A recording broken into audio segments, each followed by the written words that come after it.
বন্ধুরা, তোমরা দেখছো আহারের গল্প। অনেস্টলি আজ ফার্স্ট টাইম আমি বানিয়েছিলাম পনির লাবাবদার। সত্যি এত সুন্দর যে এর স্বাদ হবে আশা করিনি। বাড়ির সবাইও খেয়ে কিন্তু খুব প্রশংসা করেছে, তাই ভিডিওটি তোমাদের সাথে শেয়ার করলাম। চলো দেখে নিই আমি পনির লাবাবদার কিভাবে বানিয়েছিলাম। তার জন্য আমি কি করেছিলাম, পনিরগুলোকে আমার পছন্দ মতো শেপ দিয়ে নিয়েছিলাম, কিন্তু পনিরের সাইজটা কিন্তু একটু বড় রাখতে হবে, কারণ এই পনির লাবাবদারে কিন্তু পনিরের সাইজটাকে একটু বড় রাখলেই কিন্তু ভালো লাগে। সাথেই এর মধ্যে দিয়ে দিয়েছিলাম কিছুটা পরিমাণে শুকনো লঙ্কার গুঁড়ো, কিছুটা পরিমাণে দিয়েছিলাম হলুদ গুঁড়ো আর পরিমাণ মতো লবণ। এই মশলাটা দিয়ে আমি এর সাথে পনিরের সাথে ভালো করে নাড়াচাড়া করে আমি মাখিয়ে নিয়েছিলাম। ম্যারিনেট করার দরকার নেই, জাস্ট মাখিয়ে এইবার গরম তেলের মধ্যে আমি পনিরগুলোকে দিয়ে একটু ভেজে নিয়েছিলাম। পনিরগুলো একটু এক সাইড হালকা যে হয়ে আসবে তখন একটু নেড়ে দেবে। পনিরটা খুব বেশি নাড়বে না, তাহলে কিন্তু ভেঙে যেতেও পারে। পনিরে যে হালকা একটু কোটিং আসতে শুরু করবে, দেখো হালকা একটু লালচে কালার হয়ে এসেছে, এই সময় পনিরগুলোকে কিন্তু আমি তুলে নেব। খুব একেবারে কালো করে ভেজে ফেলো না যেন।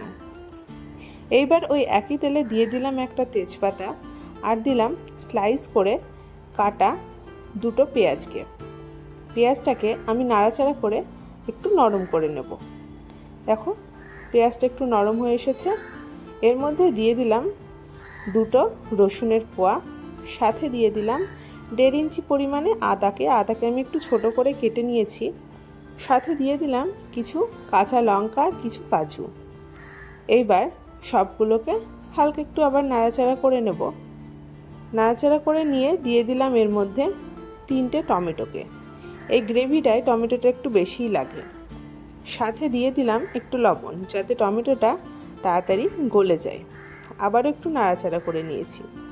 দেখো টমেটোটা কিন্তু গলতে শুরু করেছে। এই পর্যায়ে আমি এখন দিয়ে দেব কিছুটা জল, যাতে টমেটো কাজু সব কিছুই খুব ভালোভাবে সেদ্ধ হয়ে যায়। আর এর সাথেও দিয়ে দিলাম কিছুটা ধনিয়া পাতা। এই সময় একটু ধনিয়া পাতাটা দিলে স্বাদটা ভালো আসে। ঢাকনা লাগিয়ে 5-10 মিনিট ফুটিয়ে নেব। ফুটিয়ে নিলে টমেটোগুলো দেখো সব কিছু কিন্তু ভালোভাবে সেদ্ধ হয়ে গিয়েছে। আমি এবার সব নামিয়ে নেব, আর নামিয়ে এখন ঠান্ডা করে নেব। পরে এর একটা পেস্ট বানাবো। আবার সর্ষের তেল গরম করে নিয়ে এর মধ্যে দিয়ে দিয়েছি কিছু গোটা গরম মশলা, আর দিয়ে দিয়েছি একটু জিরা। ওগুলো চটপট করতে শুরু করে দিয়েছে, একটু লাল হয়ে এসেছে। দিয়ে দিলাম একটা বড় সাইজের পেঁয়াজকে কুচিয়ে, একটু ছোট করে কুচিয়ে নেবে। কুচিয়ে নিয়ে দিয়ে দিলাম ওর ভেতরে। ভালো করে দেখো লালচে কালার হয়ে এসেছে। এই পর্যায়ে আমি এখন এর মধ্যে দেব কিছু গুঁড়ো মশলা। শুকনো লঙ্কার গুঁড়োটা দিয়ে দিলাম। এখানে আমি কাশ্মীরি রেড চিলি পাউডার ব্যবহার করেছি, যাতে মশলার তরকারি কালারটা ভালো আসে। সাথে দিয়ে দিলাম বেসিক কিছু মশলা, হলুদ গুঁড়ো, জিরা গুঁড়ো, ধনিয়া গুঁড়ো। এইবার সব কিছু নেড়ে নেব। লবণ আমি এখন দিচ্ছি না, কারণ আমি প্রথমে মশলাতে একবার লবণ দিয়েছি, আবার পনিরেও একবার লবণ দিয়েছি। দিয়ে দিলাম সামান্য একটু চিনি, যাতে তরকারির স্বাদটা ব্যালেন্স থাকে। একটু জল দিয়ে দিলাম।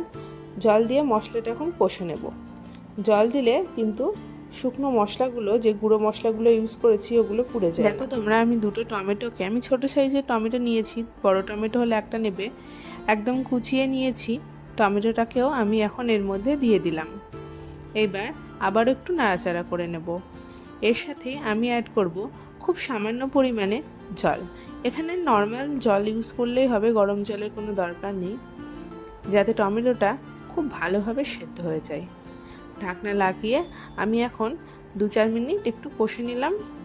দেখো মশলাটা কিন্তু, টমেটোটাও খুব ভালোভাবে সেদ্ধ হয়ে গিয়েছে, মশলা থেকে খুব সুন্দর তেল ছেড়ে দিয়েছে। আমি আগে থেকে এবার যে মশলাটা বানিয়ে রেখেছিলাম, ওই যে সেদ্ধ করলাম সব, ওইটার একটা ফাইন পেস্ট বানিয়ে নিয়েছি। আর এই পেস্টটাকে আমি একটা ছাকনা দিয়ে ভালো করে ছেঁকে নিয়েছি। ছেঁকে ব্যবহার করবে, ছেঁকে ব্যবহার করলে এই যে মশলার গ্রেভিটা হবে, গ্রেভিটা কিন্তু হবে খুব স্মুথ, আর এর জন্য খেতে খুব সুন্দর লাগবে।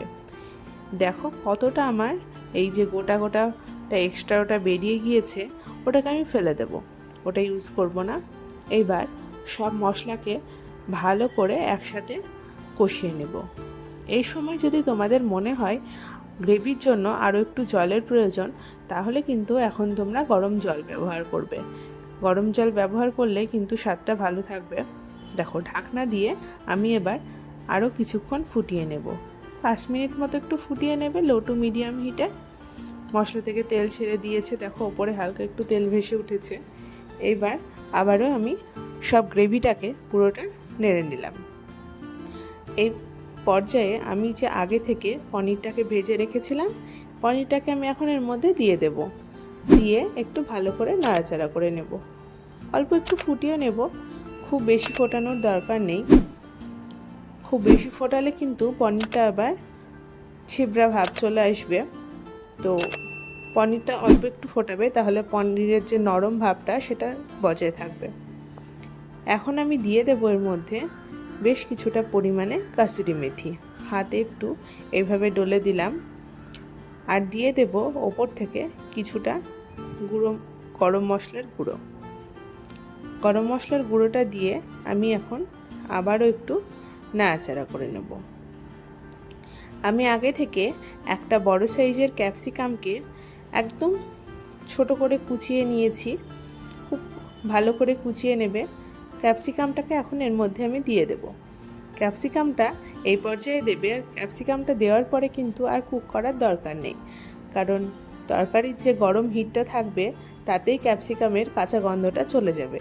আর এই পর্যায়ে যদি ক্যাপসিকামটা ইউজ করো তাহলে কিন্তু তরকারির স্বাদটা 3 গুণ বেড়ে যাবে। এবার ওপর থেকে আমি দিয়ে দিচ্ছি বেশ কিছুটা ফ্রেশ ক্রিম। এই ক্রিমটা দিয়ে আবার অল্প একটু আমি নাড়াচাড়া করে এখন স্ট্যান্ডিং টাইমে রেখে দেব। লাস্টে দিয়ে দেব অল্প একটু বাটার।